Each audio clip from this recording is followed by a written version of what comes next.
Hi, I'm Brett. Today I've got another video update on the Mazda 3 MPS, and this particular model is another car that we're doing some repairs to the variable cam control. And on our last video we spoke about a lot of the things which are common faults, and we had a lot of people asking us for more information on what it looks like when it's completely dismantled. So what we've done this time is we've pulled the side off the engine, and before we do the repairs and start finishing it all off, we've stopped so I can show you what all the parts look like and where they fit to the side of the engine, give you a bit of a guide of knowing what to look for should you be trying to do this yourself or looking for some information on diagnosing some faults with the car. Now, what we've spoken about is this engine is well known for stretching the cam chain. It's well known for having problems with the variable cam controller on the inlet camshaft, and in some situations they mechanically can fail and punch a hole outside of the assembly, which then does other catastrophic damage internally in the engine. And also what we can do is we'll show you in this video how the connection is between the crankshaft and the oil pump down the bottom of the engine, which is the secondary chain. So I'll get my camera in to come in closely over here, and it's a bit awkward to see, but we've pulled it apart as much as we can to show you. So remember, we've got the top of the engine here. You'll notice over the side here we've got the service tool which locks the position of the cams in place, which is critical before you pull the engine apart to get all these components in the right location, because once you undo these bolts here, there's no keyways between the inlet variable cam or the exhaust non-variable cam pulley when it connects to the inlet and exhaust camshaft. And of course this is the chain. You can see here is the electronic solenoid controlled by the variable cam signal from the electronic control unit, or the ECU, which controls oil pressure, which goes down inside the gallery to the back of this variable cam control assembly, because this advances and retards the camshaft, because remember this engine's got variable inlet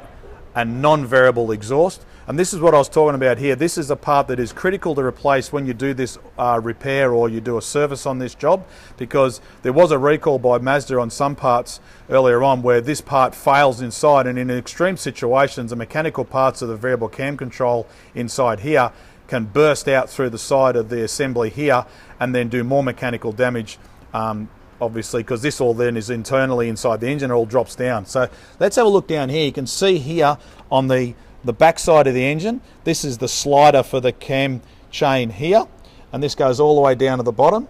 And then on this side here you've got another slider you can see here.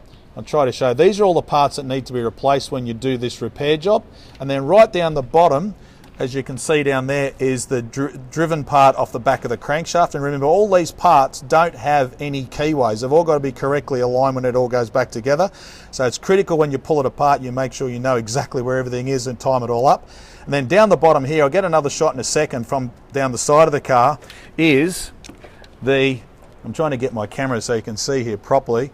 This down here, this chain right down the bottom, is the drive off the back of the crankshaft to the oil pump, and you can see on the top here is the slider, which is a lever to control the tension on that chain as well. And these are all the parts that we replace when we put it all back together. So this is the component you need to be aware of. We'll get down quickly here and just show you up under here, and you can see that part there is also part of the side of the engine that there's something you need to be aware of. So on the right hand side you'll see the driven part to the oil pump and the sliders and the mechanical parts that control the tension on that chain, and of course down the bottom here is the side of the sump. So there you have it. These are some of the parts that you need to be aware of. Hopefully my microphone is still working because I nearly tore it off. Mazda 3 MPS Gen 1, Gen 2. Depending on your model, there are some superseded parts that we do recommend that you replace them with, so you make sure you have a car that goes back together, is reliable.